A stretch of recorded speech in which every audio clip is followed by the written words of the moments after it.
Hola, ¿qué tal? Bienvenidos a este video de propiedades del aire, equilibrio líquido y vapor. Como ustedes saben, en muchos procesos industriales vamos a tener etapas del proceso donde vamos a tener condensación de vapores. Estos vapores se van a se van a condensar porque van a necesitar un equilibrio de líquido-vapor.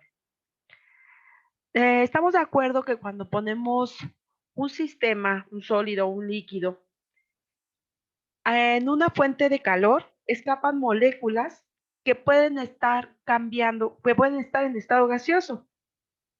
Esto a veces nos permite percibir sus aromas y además, si está en un recipiente al vacío, va a aumentar la presión del sistema. La presión que existe en un recipiente se le va a conocer como presión de vapor.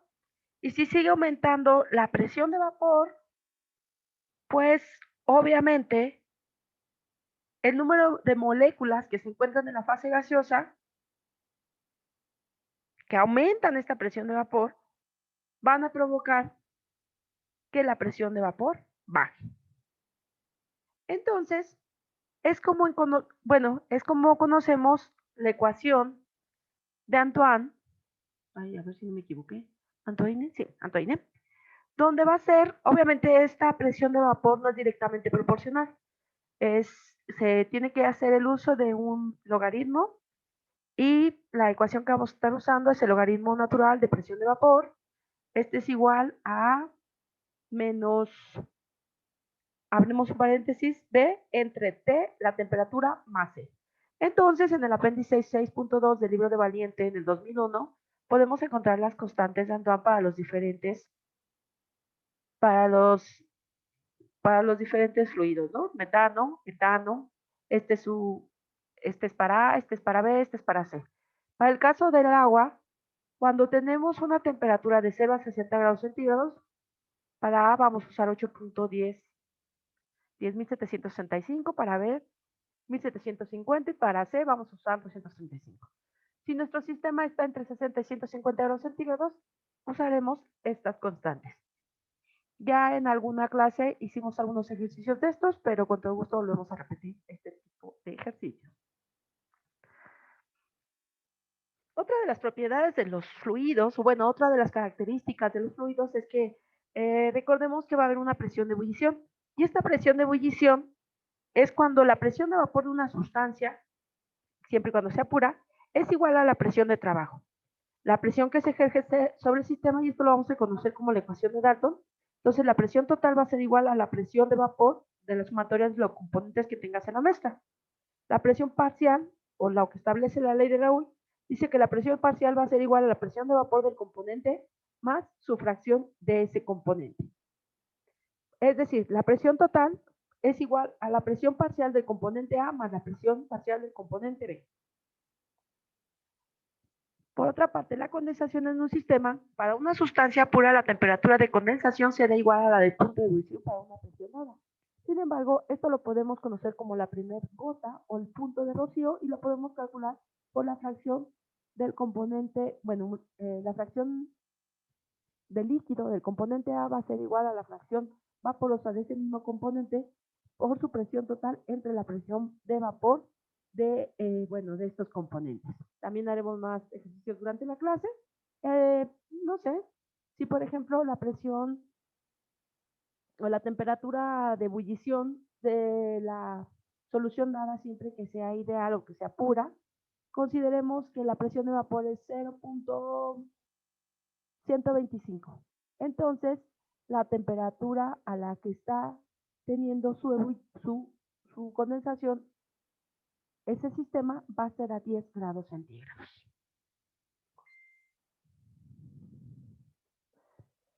Bueno, aquí les hice una pequeña tabla de las propiedades del aire. Es muy importante conocer las propiedades del aire porque cuando estamos haciendo los balances de materia y energía, pues tenemos que saber qué fracción de agua tiene el aire. Más, por ejemplo, en los procesos como los de secado, pues tenemos que calcular la fracción de aire seco o para los casos de destilación, también tenemos que calcular las presiones de vapor para ver en qué momento se está presentando o se está está empezando nuestra destilación. Entonces, estas propiedades de aquí yo le puse propiedades del aire porque estas fórmulas se está usando Valiente en su libro para decir las propiedades del aire. Pero sin embargo, nosotros podemos calcular mediante estas diferentes ecuaciones, sin las sustituciones, o sin los valores puntuales, que aquí ya les estoy citando, podemos calcular la presión de vapor, la humedad de los diferentes sistemas de mezclas inmisibles. Recordemos que las mezclas de los líquidos, si tenemos una mezcla de líquido inmisible, cada uno de ellos va a ejercer una presión de vapor como si el otro no existiera, que es lo que establece la ley de Raúl, ¿no? Que va a estar en función de la fracción del componente que tengamos en el sistema. El equilibrio entre un líquido y un gas insoluble en un líquido, por ejemplo, ya insisto, en el caso del aire, agua con aire, lo que tenemos todos los días. Si se pone agua en contacto con el aire, se producirá la difusión de agua en el aire, saturándolo como dependiendo del espacio que tengamos. Cuando llueve, la humedad relativa aumenta. La presión, bueno, ahí se cambian diferentes propiedades del aire, ¿no? Entonces, cuando el aire se satura, se establece un equilibrio. Es en este momento en que el número de moléculas de agua que se evaporan es igual al que se condensan. Hay pues un límite de cantidad de agua que puede pasar al aire, ¿vale? Entonces vamos a tener estas diferentes ecuaciones que aquí yo les estoy proponiendo, que la humedad relativa la pueden calcular mediante la presión parcial del agua entre la presión total menos la presión parcial, o sea, si dividen entre la presión total menos la presión parcial del agua. La humedad absoluta másica la podemos obtener dividiendo el peso molecular del agua entre el peso molecular del aire seco. La humedad por ciento la podemos obtener con la humedad absoluta másica entre la humedad de saturación multiplicando por 100. Y finalmente la humedad relativa la podemos obtener mediante la presión parcial entre la presión de vapor. Esto con lo que se refiere a las humedades. Sin embargo, también para las propiedades psicométricas del aire necesitamos conocer el volumen húmedo que ocupa. Podemos obtenerlo mediante esta ecuación, que volumen húmedo es el inverso del peso molecular del aire menos el inverso del peso molecular del agua. Todo esto multiplicado, o la diferencia de esto multiplicado por R, que es la constante de los gases, a la temperatura que lo estamos trabajando y a la presión total del sistema que lo estemos trabajando. El calor húmedo va a ser igual a 0.24 más 0.46. Bueno, aquí me faltó poner algo más, déjenme ver, 0. Por Y, aquí debe de ser por Y, ya. Y se va a referir, no pierdan de vista lo que se refiere Y, que es la humedad absoluta, ¿no? Esto es Y. Bueno, más bien aquí debería de poner HA. Ok. Ay, otra vez. Permítanme un segundito, déjenme quitar, es que no veo lo que está aquí. Y bueno, la entalpía, aquí también tenemos la fórmula de entalpía, Y. Le voy a cambiar aquí, no es, aquí sería Y, para que estén todas las fórmulas iguales. Mucho ojo en las unidades. Aquí les puse, este CP va a ser por el kilocalorías sobre kilogramos de aire seco en grados centígrados. Y más abajo lo que es la entalpía, por supuesto, la vamos a tener en kilocalorías sobre kilogramos de aire seco. Muy bien, pues continuamos aquí así con respecto a grados centígrados, porque bueno, estamos hablando de un CP. Otra forma de calcular las propiedades del aire es mediante la carta psicométrica. Una carta psicométrica es una gráfica de las propiedades del aire, tales como la temperatura, humedad relativa, volumen, presión, etcétera, que es lo que estuvimos viendo ahorita un poquito, ¿no? Las cartas psicométricas se utilizan para determinar cómo varían las propiedades al cambiar la humedad en el aire. Utilizaremos una carta psicométrica basada en la presión atmosférica normal, también llamada presión barométrica. Bueno, aquí está 760 milímetros, 101 kilopascales. Esta carta cubre un rango de temperaturas de bulbo seco de menos 10 a 55 grados centígrados y un rango de temperaturas de bulbo húmedo desde menos 10 hasta 35 grados centígrados. Ok, esta es la carta psicométrica. Ahora les voy a describir cada una de las diferentes líneas y cómo es que se lee esta carta psicométrica. Bueno, primero que nada, las líneas que vemos en forma vertical, que extienden de forma vertical, me regreso a la carta psicométrica, o sea, todas estas que ven ustedes aquí, estas, se van a referir a la temperatura de bulbo seco. La temperatura de bulbo seco es aquella temperatura, la temperatura ambiente, la que tomamos con un termómetro, ¿vale? Muy bien, entonces aquí nos dice que las líneas que se extienden verticalmente desde la parte baja hasta la parte alta de la carta se llaman líneas de temperatura de bulbo seco constante o simplemente líneas de bulbo seco. Son constantes porque cualquier punto a lo largo de una de estas líneas corresponde a la misma temperatura de bulbo seco e indicado en la escala en la parte baja. Entonces, si yo quiero 10 grados centígrados, aquí van a ser 10 grados centígrados, hasta acá 10 grados centígrados. Luego son las líneas de bulbo húmedo. Líneas de temperatura de bulbo húmedo son todas esas líneas constantes que corren en forma diagonal de izquierda a derecha. De aquí, de para acá. Bueno, van a correr toda la carta.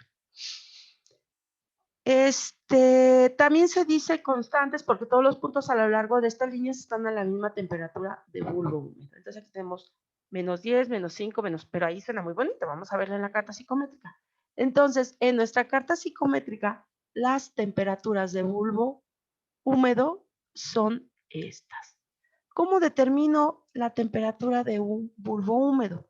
Voy a tomar mi termómetro, le voy a poner una gasa húmeda, que es lo que le llamamos una mecha húmeda, se le va a enredar en el bulbo del termómetro, donde está la parte del mercurio, hasta que se detenga ese dato, que es cuando se va a secar la mecha, nos va a decir cuál es la temperatura de bulbo húmedo. Entonces, con esa temperatura de bulbo húmedo y con una temperatura de bulbo seco, podemos obtener fácilmente otras propiedades. No sé, 20 grados centígrados, y voy a pensar en algo. Temperatura de bulbo húmedo fue de... Ay, aquí está muy pequeñito, no lo voy a alcanzar a ver. Bueno, 20 grados centígrados y una temperatura de bulbo húmedo de 20, creo que esta línea es de 20, no alcanzo a ver muy bien. Entonces, me preguntaría, ¿cuál sería la humedad relativa? Aquí, según yo, es donde se están interceptando las dos líneas. A ver, voy a tratar de poner, aquí está una y aquí está la otra. Y esta es la humedad relativa que corresponde 10, 20, 30, 40, 50, debe ser a 60% de humedad relativa. Entonces, en lugar de hacer un cálculo, procedo a usar este tipo de gráficos. Bueno, ya vimos las líneas de bulbo húmedo, las líneas de punto de rocío, esta es la temperatura a la cual se condensa la humedad sobre una superficie, y las líneas de la temperatura de punto de rocío corren horizontalmente de izquierda a derecha. Entonces, si regresamos a nuestra cartita, aquí están las temperaturas de bulbo, pero aquí no se va a alcanzar a ver. Pero bueno, ahorita les voy a mostrar una carta más grande, pero me tiempo. Luego son las de la humedad relativa. Las líneas de humedad relativa son las líneas en forma curva que se extienden hacia arriba y hacia la derecha. Se expresan siempre en % y su valor se indica como cada línea. Entonces, 10%, 20%, 30%, 40%, 50%, 70, 80, 90. Líneas de humedad absoluta. Es el proceso real de vapor de agua en el aire. También se les conoce como humedad específica. La escala de la humedad absoluta es la escala vertical ordenada y los valores de esta propiedad se expresan, como ya sabemos, en gramos de humedad por kilogramos de aire seco. Es del sistema internacional.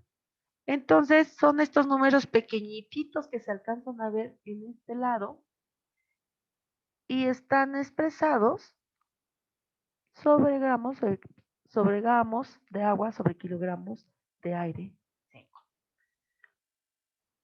Y finalmente, tenemos lo que son las líneas de la entalpía. Estas líneas son meramente extensiones de la línea de bulbo húmedo, puesto que el calor total del aire depende de la temperatura de bulbo húmedo. La escala del lado izquierdo lejana a la línea de la curva da el calor total del aire, que lo que se refiere en kilojoules sobre kilogramos de aire seco en el sistema internacional. Entonces, si vamos a nuestro diagrama, podemos observar las líneas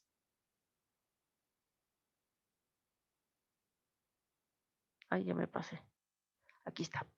Estas son las entalpías. Y como pueden observar, son una extensión de las de bulbo húmedo. Esta es nuestra línea de saturación, nuestras líneas de entalpía, nuestras líneas de bulbo húmedo, humedad relativa y fracción de agua por kilogramo de aire seco. Temperatura de bulbo seco. También podemos obtener otras propiedades como es el calor sensible. También podemos obtener el volumen específico en algunas de estas cartas. Puede ser más fácil leer en la carta psicométrica los datos porque rápidamente los obtenemos. Sin embargo, hay que entender si nuestro proceso es adiabático o qué características tiene, porque es como se va a estar usando este tipo de cartas. Hacemos algunos ejercicios en clase para que quede más claro el tema. Gracias por su atención.